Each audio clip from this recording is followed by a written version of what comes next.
This is Including You, the new series from Lead at Any Level. Including You features stories from chief diversity officers and other executives who are creating inclusive cultures in their organizations. Our goal is to show what's working in companies just like yours, to give you the tools you need to keep pushing for progress in your own workplace. We want to create belonging and opportunity for everyone, including you. And now here's your host, Amy C. Wanninger.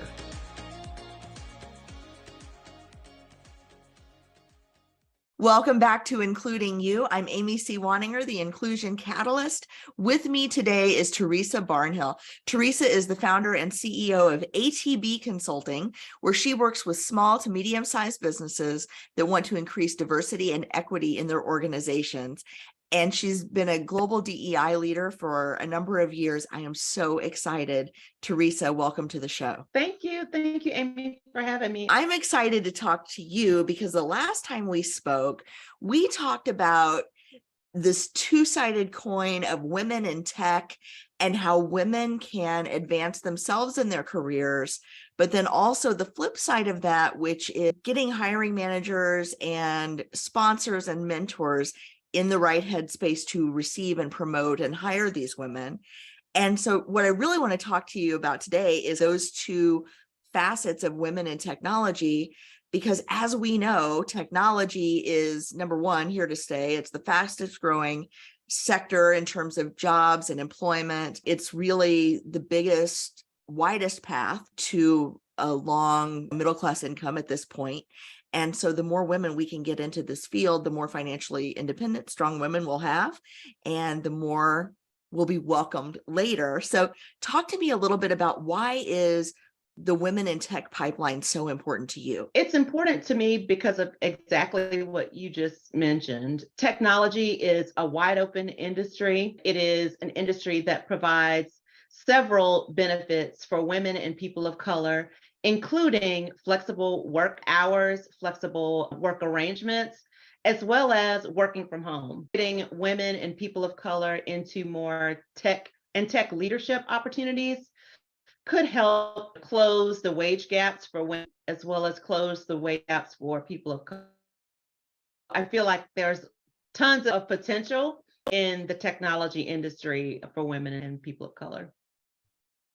I think it's fantastic that you focus so much on this and you've done some real groundbreaking, but also needle moving work in this space.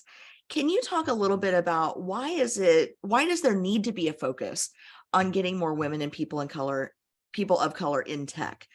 What's been keeping them out? I think the number one thing that's keeping women and people of color out are relationships. It is difficult to break into a space when the space is closed, meaning men have always been the leaders within technology. Cisgendered, heterosexual, Caucasian men, but also Asian men have been taking the lead in the technology space.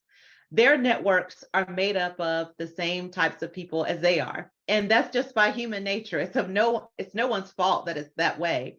But when you are purposeful about expanding your circles, you can bring in new perspectives, new experiences to help us push innovation forward.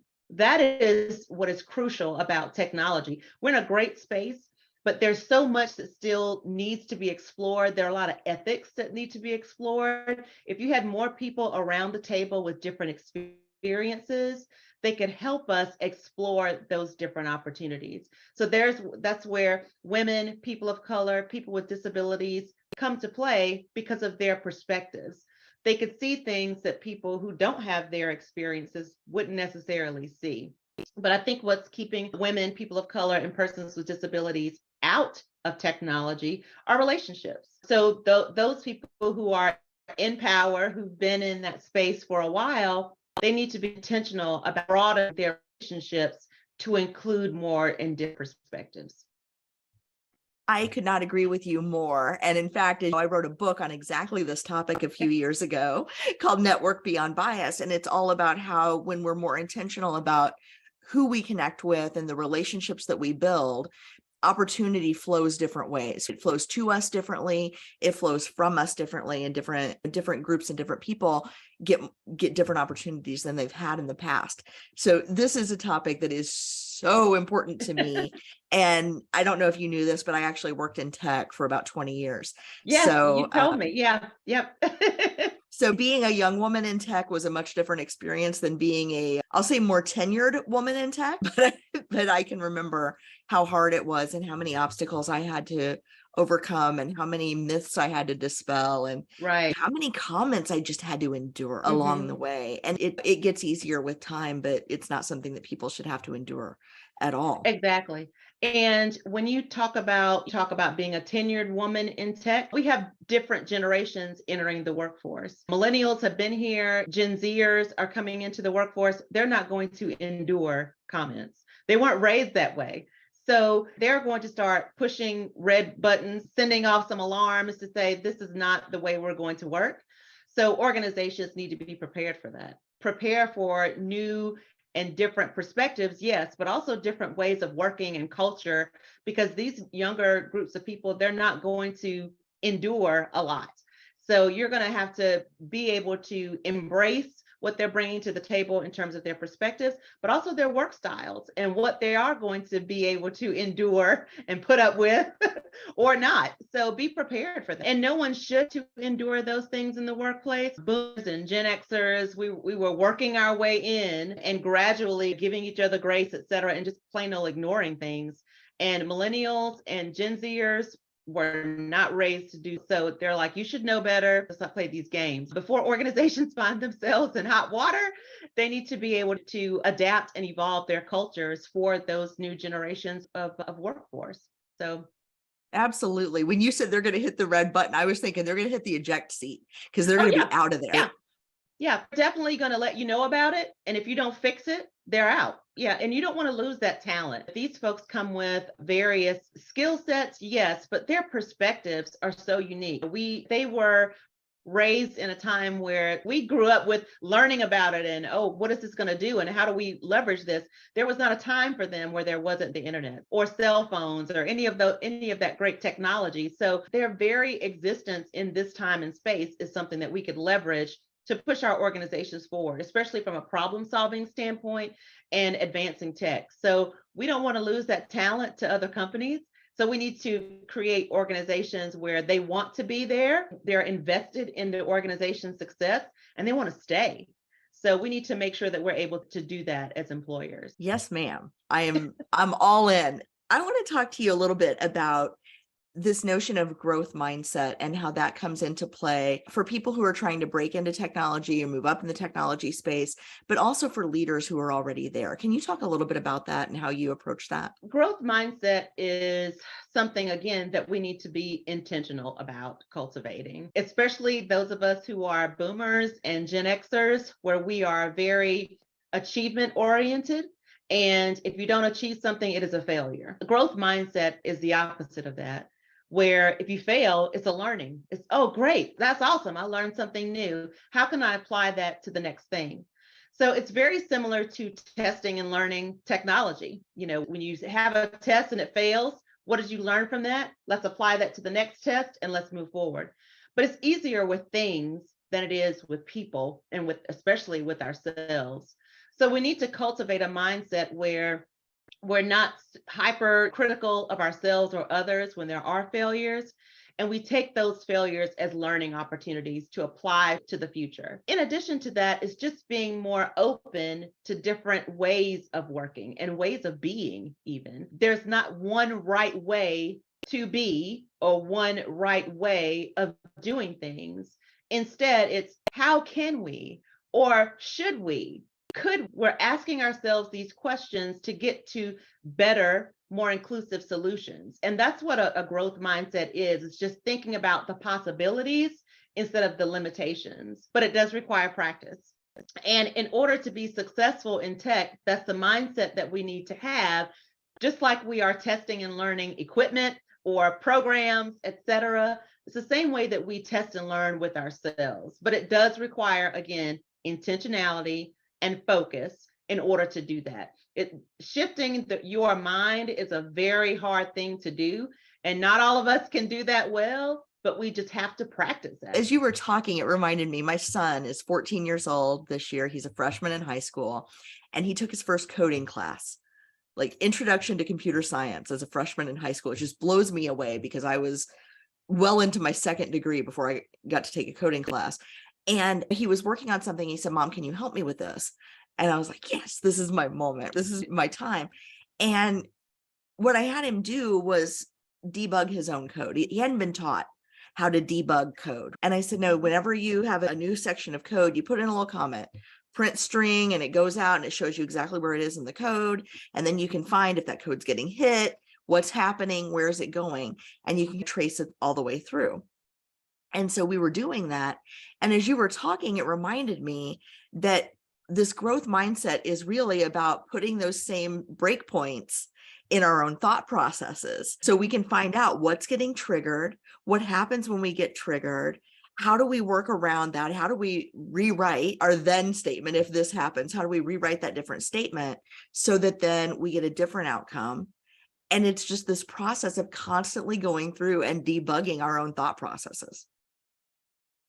Indeed. And that's the same way with diversity, equity, inclusion, bias training, and conscious bias, even conscious inclusion. When I feel a certain way, then I recognize that, then I must respond this way. So you really have to be honest with yourself, number one, about what it is that you're feeling, and really take any emotion out of it, which is very hard for us as human beings, because all of us are wired for bias, and it helps protect us in the world. And when you see something red, especially something that's handmade or man-made, you automatically think that might be dangerous. It might be hot. Maybe I shouldn't touch that. Your mind is wired to do that. So you don't even have to think about it. Red, you don't touch it, you move on. Same with when you're driving, you see someone who's hit their brake lights in front of you, red lights, caution, you know what you do? You put your brakes on. We're wired that way. So it helps us to not spend time trying to decide what to do. But when you apply bias to people, that's when we start to get into trouble. So that's when you have these growth mindset kinds of debugging systems where when I feel, when I see a person who, fill in the blank, and I feel, fill in the blank, then I should, fill in the blank.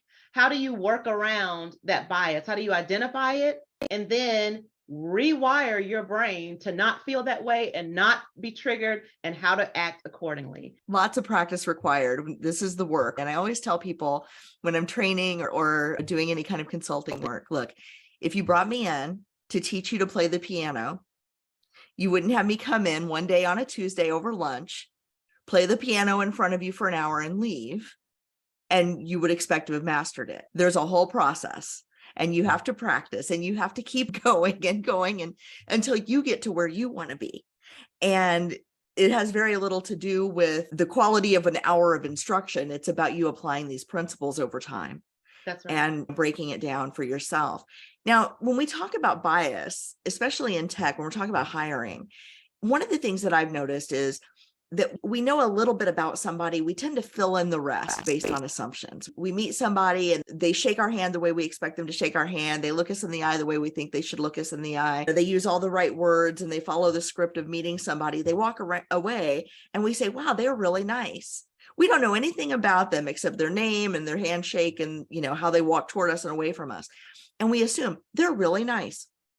But if somebody maybe is not neurotypical and there's something different with the way that they make eye contact or just anything different about anything that deviates from that script, we might tell ourselves a different story about whether or not we like that person or whether that person's nice. And there are all sorts of differences that come up in these everyday dialogues. And especially when we're interviewing candidates for jobs, that they may say something that we don't expect them to say, or they don't follow a prescribed script that we have in our head, or they don't fit a template that we have for who this person should be when they walk in the door. And it occurs to me that as hiring managers are looking at candidates, they're filling in the rest of the story based on a snippet or based on an assumption. What are some tips that you have for hiring managers that will help them get out of their own way when they're hiring so they really can get the best person for the job, not maybe the person that looks like the last person they hired? Often the person doesn't even get to the interview stage because of we've all seen the studies about someone with maybe a longer name with more consonants than what Americans are used to. Their application or resume gets put in a different file. Someone who has a Hispanic sounding name, their resume gets put in the round file, if you will, because of that name. We need to look at what is the person saying? How confident are they in their delivery? The content of what they're sharing with you, their experiences, whether they came in a wheelchair or using a cane, or whether they are Black or they are Hispanic or they are Indian or Asian, whatever the circumstance, think about what the person is sharing. Don't think about an accent. We all have one. I am a Southern girl. My drawl is very prominent. Instead of thinking about those things, think about what is being said, what is being shared, what types of experiences does that person bring. Think about the team you're hiring for and whether or not that person can help fill in the gaps on the team. That is another thing that we sometimes forget about, is that when you have an opening on your team, that is an opportunity for you to fill a need, fill what is missing from your team, not sameness. Sameness will get you exactly what it's always gotten you. New, something different, something that is missing. It could certainly push your team to deliver the next for your client and for the organization. So think about the content, the experience, and hire for the gap that's on the team, not for the sameness. Yes, I think that so much is put on culture fit when culture fit is a euphemism for just like everyone else. And culture is really about values, not about skill, not about demographics. Culture is about values. And if we can get people with values that are aligned, they're aligned to our mission, right? Mission alignment. But they're bringing something new in. They're bringing a different perspective. They went to a different school. They grew up in a different country. They have a different skill set or a different professional background or even a different kind of degree than everybody else on the team. Those are the things that can really round out a team and make it better and more innovative. Most certainly. So Teresa, I want to thank you so much for being a guest on my show today. Thank you for all of your insights around the tech talent pipeline and how we can get more qualified people into this role, into these roles, and into some good, maybe not always stable, but sustainable jobs. We've seen a lot of turmoil in tech lately, but this is really important. And I wish you every bit of success with the launch of ABT Consulting. I can't wait to see the amazing things you're going to do for your clients. Thank you so much, Amy. This has been a lot of fun. I'm very passionate about this topic. So thank you for having me. I really appreciate it. Of course. If you've enjoyed this episode, follow Lead at Any Level on LinkedIn and YouTube. Then join us for Including You video simulcast every Thursday at noon Eastern. Including You can also be enjoyed each week as part of the Living Corporate audio podcast series, available on all major podcast platforms. Learn more at living-corporate.com. Including You is brought to you in part by Lead at Any Level, a boutique training and consulting firm improving employee engagement and retention for companies that promote from within. Lead at Any Level.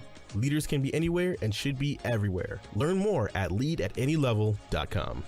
Lead at Any Level and its logo are registered trademarks of Lead at Any Level LLC. The views and opinions of guests on our show do not necessarily reflect the positions of Lead at Any Level, Living Corporate, or the sponsors of Including You. That's it for this week's edition of Including You. Join me next week when my guest will be Joy Turner from